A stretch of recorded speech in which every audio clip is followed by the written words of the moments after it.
Hello and welcome to another episode of Metal Effort. My name's Nehemiah and today we're going to be looking at this piece of metal, the Benchmade mini-griptilian, specifically the CPM 20CV and Spyderco version, which is interesting to say the least.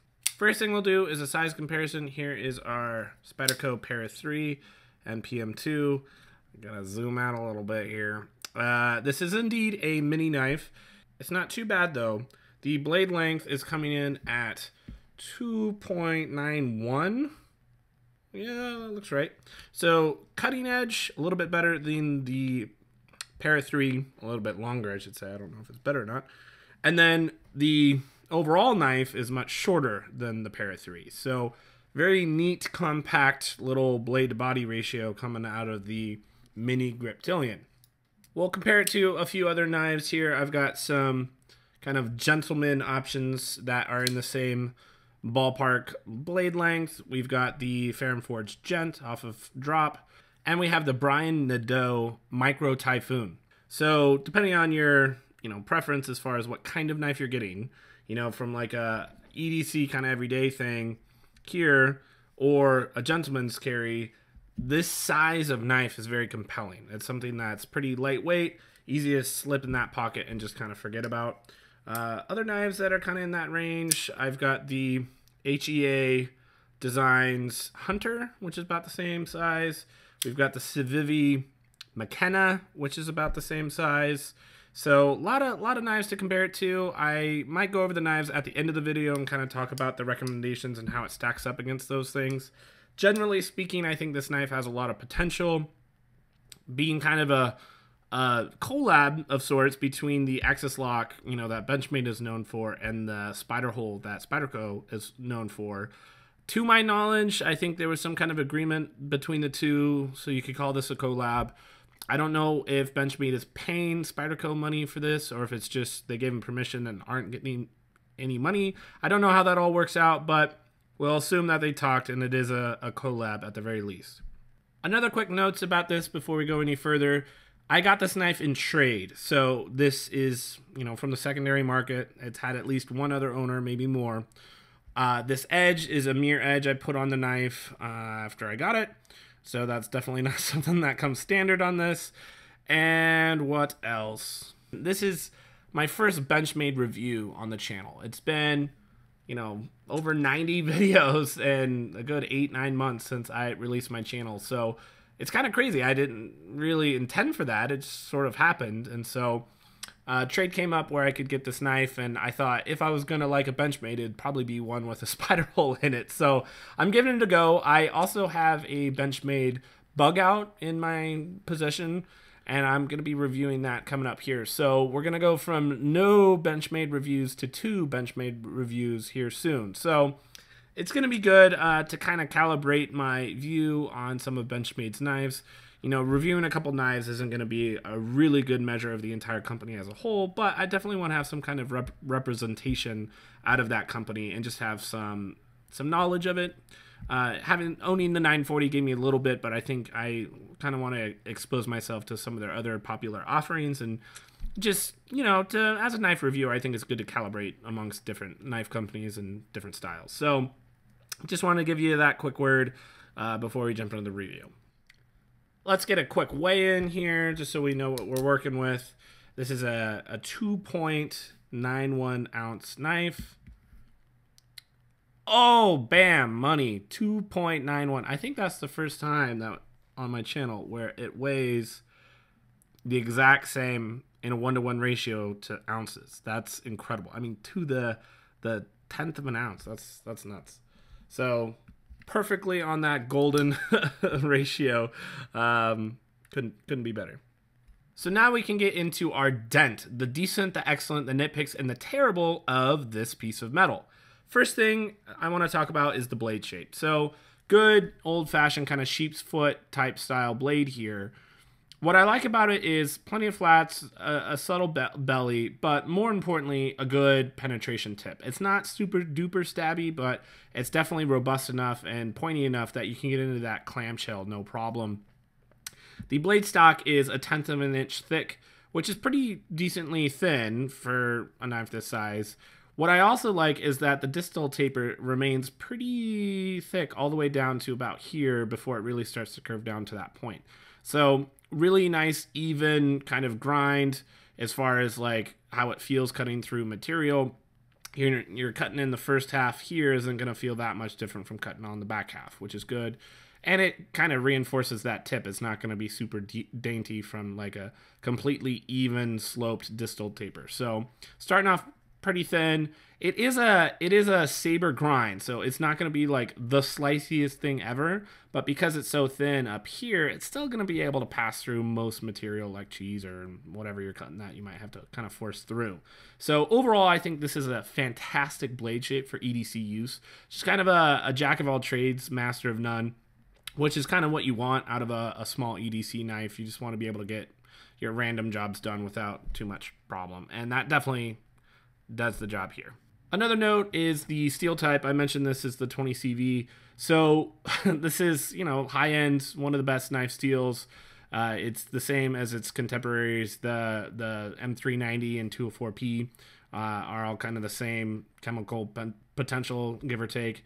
Excellent steel on this sucker. So we definitely have a lot of potential. Access lock, spider hole, amazing steel. You're gonna have to watch a whole review to see if it all plays out like we imagine in our minds. Next thing we're going to talk about is the griptitude on this griptilian. We've got a lot of it here, so it's definitely living up to its name. We've got jimping up on the top of the blade. It's pretty deep and aggressive, but not too much so. It's not painful or anything like that, but it definitely is gripping on for sure. Above the access lock, you have kind of the stainless steel housing that's kind of facilitating the access lock. Jimping on top of that, pretty grippy as well. Same type of jimping on this, so it doesn't feel too much different going back and forth other than just the placement of it. You have a similar thing going on underneath where your index finger is going to kind of snuggle up into. You also have some pretty serious jimping on the G10 on the back, I guess for like reverse grip purposes, maybe, I don't know. But the sides of the handle also have this kind of diamond pattern on there, which gives it some extra griptitude. So this sucker is grippy. Mission accomplished. They pulled it off, and nothing is too like obscene. It's not a negative in any way, but it's just a lot of gems. Next thing I like about the knife is the clip. The clip is deep carry. So before on the 940 that I had, it was a shallow carry, and you can email them and just ask them to send you one, and so like a week later, maybe a week and a half later, it showed up in the mail. So it's just nice that it comes on the knife. I think most people, not all, most people prefer a deep carry, especially on an EDC knife like this. So I'm glad that they're just throwing that on there. Matches the hardware of the knife. You got black hardware DLC, I think, maybe, assume. So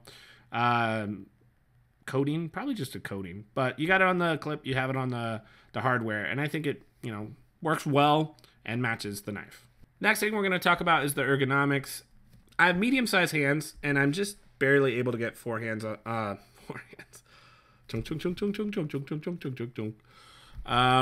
Four fingers. So it's pretty comfortable. It's not as locked in or as like instantly comfortable as like a Para 3. This just really locks in, and you have plenty of room on the back, and it kind of hooks your pinky on.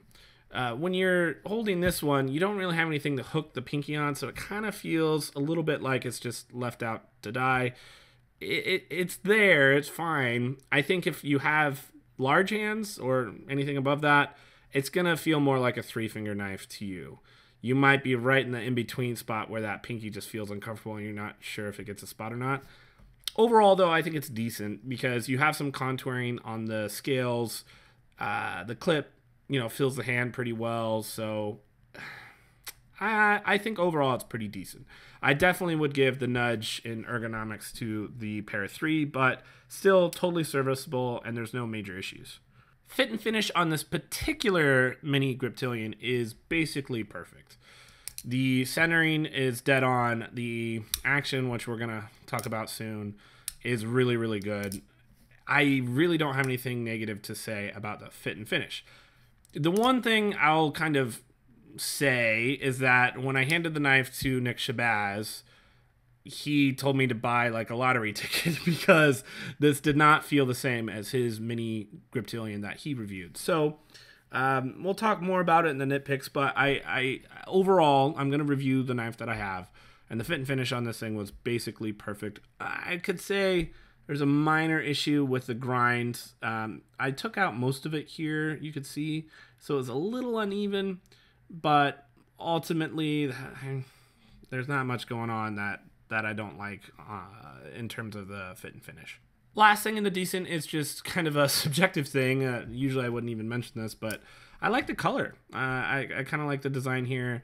The gray is subtle enough, the black, but then you turn it sideways and you get a little bit of excitement. So the barrel spacers being this kind of vibrant,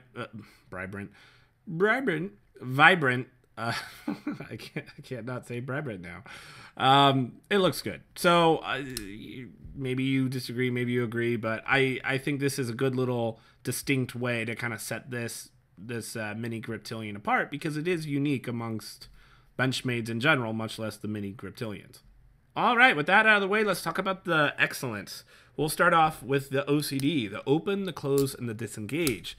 This is for my fidgeter friends that watch the channel, of which I am one. So, open. Here's kind of this is the main event for the review here. You have a spider hole. So, normally what you would have are thumb studs, usually, on most Benchmade access locks. Here, we've got the spider hole. And I think this is definitely a case of less is more. I think they did a good job of making room for the spidey hole without making the knife super large. So you can see when it's next to the Para 3 just how efficient they are with that hole. It doesn't have to be gigantic. You don't have to get your whole finger in there. You just need to be able to kind of hook it with your finger when you're flicking it out. I'm doing, sorry, kind of the meat of my finger. I'm not doing my nail. I'm doing more the meat. Just kind of on the top of that shelf, and it flicks right open. So having that to open the knife is great. I mean, zero risk. You can flick it out, and it's pretty much going to work every time. Technically speaking, the detent on this is light. Now, the way that detent kind of works on access locks is different than a normal like detent ball that's being pushed up against the blade. This is a little shelf in here.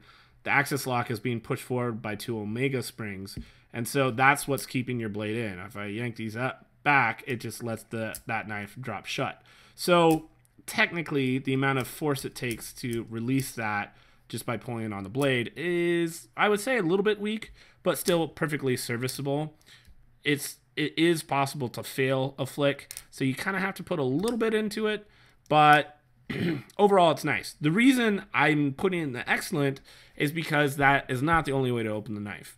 Because you have that ability to pull back on the access lock, that blade is completely free, right? So I could just whip it out, and then right when the blade comes out, let go of the access lock to lock the blade in place. So it's really a fidgeter's dream to be able to whip it out super fast and get it locked. It's so addicting to do. So, you know, if I feel like flicking it out like a normal, you know, Spyderco, I can, but I also get the fun of doing it like a good, well-tuned 940 or, you know, other access lock that does basically this exact same thing. It's similar to if you have a compression lock and you push down on the compression lock, you can, you know, do the same thing, whip out the blade if you'd like. I think it's a little bit easier to do it with the access lock just because your fingers being here, you know, is pushing up against itself, and you feel like you have a little bit more control of the blade. It's just not going somewhere. Where when you're doing it on a compression lock, pushing it up like that, you're kind of twisting the knife because you're not getting to push equally here. You're pushing to one side. So it's doable. It just doesn't feel as comfortable to hold back as the access lock does. So opening, I'm going to give like a 9.8 out of 10. It's really, really good. On the disengage, it gets really high scores too because obviously you're not going to have any lock stick here. I guess it's possible to have lock stick on an access lock, but this one doesn't. Smooth as butter. Usually on my 940 at least, it's wide enough that if you try to disengage it by just pulling on one side instead of both sides, it kind of goes sideways and gets jammed. So generally speaking, you need to pull back on both at the same time. This being small enough and smooth enough, I can do it one-handed. So I can, or one-fingered, I should say. I can do just one side, and it does release. It's not as comfortable. It's not. There's not a practical reason for me to do that, but it's kind of a testament to the action as it's able to do it. It's that smooth going on inside there. So drop shut. I mean, it's hanging in the wind, flowing. It's buttery smooth. I mean, like glass. So, I mean, flappy, flappy, flappy. Excellent. So excellent drop shut. If I hold it all the way back, it's going to fall kind of like a Grimsmill where it's going to bounce. But the same trick that we do for the open, we can do for the close. And as soon as it gets closed, release that tension, and then it kind of suction cups that blade into place with the detent from the axis lock being there. So open, awesome. Two different ways to do it. Both are extremely fun to do and very quick and easy to do. Disengage is awesome, and close is buttery smooth as well. So excellent. This is probably the strongest suit that this knife is kind of holding up its sleeve. Next excellent thing is just the general size of the knife. I kind of mentioned this earlier, but it's just so darn efficient. The blade goes pretty far back into the scale of the knife, and it's just very efficient with its size for the most part. So weight-wise, it's awesome, under 3 ounces. Blade just under 3, so for a lot of legality purposes, this is going to be good for pretty much everybody, at least in America. It's just the perfect size. It really is. In the pocket, it carries super duper well. Clips dead center, basically. And it takes up a lot less space than the other, popular knives from its, Spyderco competitor. So that's awesome. Last thing, I don't want to say this is the whole point, but just something I'd like to mention in the excellent part, the last kind of positive thing. I'm really glad that they did this collab. I like it when what customers consume as perceive as like enemies getting together and be like, hey, wouldn't it be awesome if there was a knife that had an axis lock and a Spidey hole? Like, just objectively, forget where you work, forget what company makes more money or any of that stuff. What would be the best thing for consumers? To experience a knife that has an axis lock and has a Spidey hole. So the fact that they're just willing to do this, from both companies, I think it's just awesome. It's a positivity in the knife community that I just appreciate. And so I'm glad that they tried to do this. In this particular case, I think it paid off. But we'll talk more at the end with the conclusion on how this all kind of comes together. Before we get there, we need to talk about some nitpicks. Nitpick number 1. Now, there's this finger guard here. And this is, I'm kind of picking on this knife, but I think this knife really bothers me on it because I like so much of the rest of the knife. I just want this to be perfect. So a lot of knives have this little kind of guard here, and it makes sense because if you're pushing into something that's got a lot of resistance, you don't want to slip forward onto the blade and cut yourself. Here's my plight. This sucker is jumped to Kingdom Hell. I don't think you even needed a guard down here. I think you have so much grip otherwise that if I get off of that, I still have tons of stabbing power without slipping forward. So I don't think it's necessary. The real issue is that it's taking up awkwardly the space that I want my finger to go. I like that pinch grip of my thumb and my index finger kind of being on top of each other. But if my thumb naturally goes here and my finger is back here, I'm kind of doing this like twisting motion. I want the finger to be a little bit closer. Obviously I can move my thumb further back, but now the blade just seems far away from my hand. It feels a little weird. So ideally I would like this guard to be moved up or removed altogether so that I could snuggle up to the blade more comfortably. This is right in the spot where this is not a finger choil. You can cut yourself, and it's just awkward to be right here. So I understand why they did it, because when it's closed, the continuity of this line right here, you have the top of the blade, sloping straight line right into the scale. So what they're avoiding is what a lot of people criticize the Shirogorov hotties for, is that gap right here. And I don't think that gap, aesthetically I get it. It breaks the line. I would rather you design the knife for when it's opened and being used than when it's being closed, because this is not going to hurt me in any meaningful, practical way. I mean, as long as it's not sharp, which obviously they can knock that down and chamfer it like they did here. So I think that, you know, if I can make a change to the knife, that would be one of them, and I think it would be better for it. It would just be super duper efficient with its space. Ultimately, if I could snuggle up, it give people that have bigger hands a little bit more room. It would be like good all around. Next thing I'll mention is just the price on this. This is $160 to $170. Check your favorite retailer. Personally, I think it's a completely fair cost. You're getting that 20 CV. I'm assuming that Spyderco is getting some money for them. I don't know that. That's 100% speculation. I have no idea. But I think it earns its price here. I really do. So, but, you know, if you're used to spending a lot less for mini-griptilians, you could, you know, maybe look at that price and be like, yeah, it's a little higher than I'm used to. But objectively, I think it's in line with like a pair of 3 that has a special steel like this. So I think it's perfectly, you know, priced for the market and the industry and kind of what you would expect given the package. Another thing I want to talk about is just the action that I got out of this knife is awesome. And I don't know, this is just a unicorn? Was it this smooth out of the box? You know, I'm the second owner at least, so I don't know. I'm thinking more than likely is that this knife needed to be broken in. So that's kind of good news. I think this is kind of a warning to everybody that if you get excited for the awesome action, you go get a mini-griptilian, it might not be as smooth as this out of the box. So that could be, you know, you got a bum fit and finish in it and there's not really anything you can do about it. Or you just open it up, lube it, and then fidget with it a lot, and it might just break in and be as buttery smooth as this one is. So I think it's like, you know, just a word of warning here. I don't want you to expect every single mini-griptilian to be like this. I know Nick definitely didn't have the same experience with his, so, you know, it's a small sample size, but still, there's variance there. You should be aware of it. For the terrible, I don't really have anything terrible to say. I'm pretty excited about the knife overall. So with the terrible done, let's move into the conclusion. I've got several things I want to talk about. So number one, I think when you're shopping around for a knife, you have different kind of criteria in your mind, right? Are you looking for something that's a little bit more gentlemanly, something, you know, for the office? Are you looking for something kind of unique and different, like, you know, the Hunter?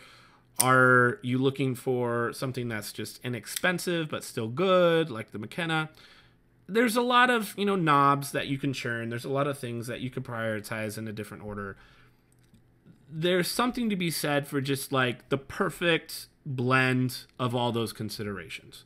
I think that when you kind of brainstorm a knife like this, axis lock, spider hole, just under 3 inches, you're kind of checking the boxes of like, what would the perfect knife be that you could just recommend to anyone? You know, something like 20 CV that's really, you know, awesome as far as edge retention, toughness, and corrosion resistance. So it's kind of idiot proof in that regard. A little bit harder to sharpen than like your basic steels, but still really good. You have a knife that's short enough to be legal pretty much everywhere. You have a blade shape and size that's pretty much good for any normal EDC cutting task. This could also be perfectly safe in the office. I don't think too many people are going to be scared of it. If you're a fidgeter, it's awesome. It's lightweight. It's small in the pocket. The list goes on and on. It's not the perfect knife. You know, I wish I could delete the shoulder here. But other than that, I am beyond impressed with this knife.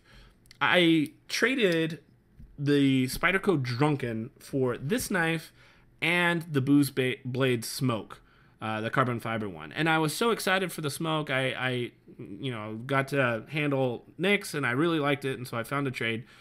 And then I got this, and I started to handle it, and I was blown away. Just blown away. I have kind of, not consciously, but subconsciously, kind of steered clear of Benchmade. And this is an excellent reason to kind of get me interested in more of their offerings. I have a sneaky suspicion that this is going to still be my favorite one after I do some more research, but I've got the bug out. We'll see how that stacks up against it. Ultimately, as far as who I recommend this for, just about anybody. Because here's the thing: if you're a Spyderco person and you're a fan of the Spidey hole, it has a lot of the similar like benefits of a compression lock, right? And if you're like a little bit curious of like branching out, if you're like strictly Spyderco or dominantly Spyderco, I think this could be like a good gateway knife into Benchmade's offerings. Vice versa, if you're a Benchmade guy and you're used to thumb studs, you can get this and give the Spidey hole kind of a try.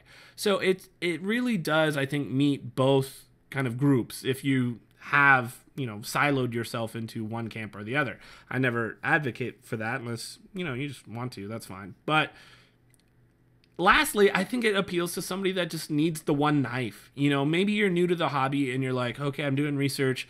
What knife should I get? I kind of want to recommend this one because it will inform you. It'll be that pivot knife of you're using this, you get used to the axis lock, you get used to the Spidey hole. Which one do you like more?